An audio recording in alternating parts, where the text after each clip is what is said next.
If someone had told me you were going to have the red plate after 3 rounds, I would have been like, "Are you sure?" That's a quote from Ken Roczen, and you gotta say most people probably would agree with him. Very few bingo cards would have Suzuki and red plate in the same square, and well, it's happening. Coming out of A2, the third round, he now is the point leader. He is the guy in first, and coming into the fourth round, he will be running the red plate on the Suzuki. Now, at the moment, he has 62 overall points. That is 3 ahead of Chase Sexton in second, and 5 ahead of Jet Lawrence in fifth. Watching third, tied for fourth with Eli Tomac, who is also 5 behind.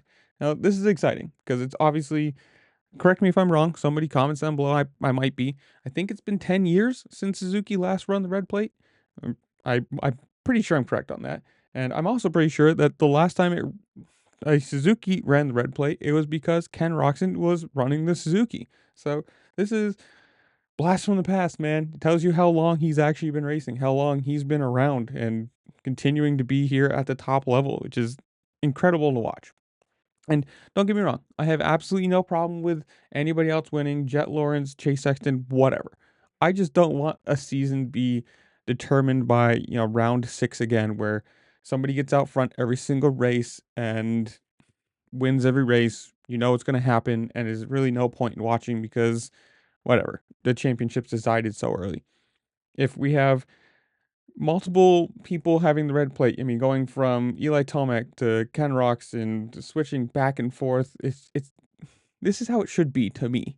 The more people who are podium contenders, win contenders, finishing in the top 5 consistently, it's makes better racing. It's more competitive. You don't know who's going to win every single night. If somebody gets a bad start, they're not just going to blow through the field. If two people get a good start, they might run tight for the whole race, and you have that question of, can they make the pass? Can they make it stick and check out? I mean, obviously, like we had Jason Anderson out front doing the impression of, championship Jason Anderson. I'm excited for this. This is what I really enjoy. Racing that is competitive, multiple people are up front in different rounds, the points are close and swapping back and forth. This is what I like. And I understand some people are fans of one person, they just want to see them win or, a brand, whatever. I want to see competitive racing every single round. Knock on wood, nobody gets injured, and this just continues to be a year that's fun. I mean, obviously, Ken Roczen's getting older. Eli Tomac, Cooper Webb, Jason Anderson, Justin Barsha, Malcolm Stewart. Like, there's a lot of these names in the top 10 right now that 1 to 3, 4, 5 years are going to start retiring. Obviously, like Eli Tomac, his last competitive year is this year. And who knows how long the rest of these guys are going to do it. So, very soon, you're going to have a massive swap in big names, people in the 450s, and, the quote unquote generation that I grew up watching are going to be gone. So, if this year you can get some nostalgia wins, like again, Ken Roczen, if he can put it on the podium, if he can finish ahead of Sexton or Lawrence, if they have bad weeks and they drop down the points again, this could be, the year where he might hold it for a few rounds. He might even have a chance. You never know what's going to happen. And I'm excited. I'm ready for it. Uh, he had a full quote or this is from gatedrop.com saying, quote, "I was reminiscing about the red plate last week.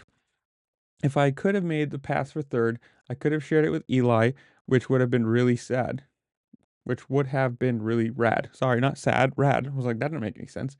Besides having the red plate frequently in 2022, I haven't had a taste of it in a long time, especially not on yellow, so it's just a dream come true. And honestly, Anaheim 2 is a bit of a funky one. I try not to, but I just feel more anxious after what happened in 2017. The crash, obviously, if you don't know, look it up. It's just kind of lingering a bit, so in practice and stuff, I'm just a little more careful.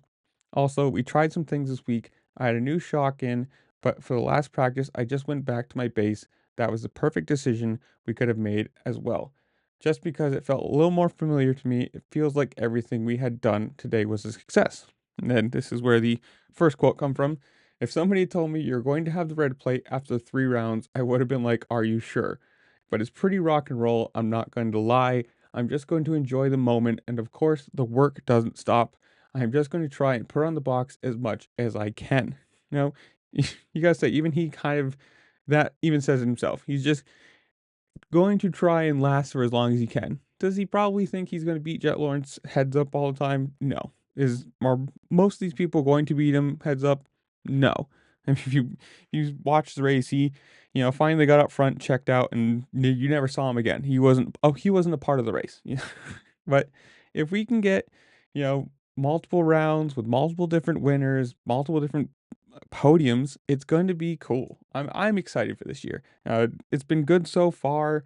Uh, like I said, there's no big injuries, at least in the 450s. We won't talk about the 250 West because that's a whole different kettle of fish.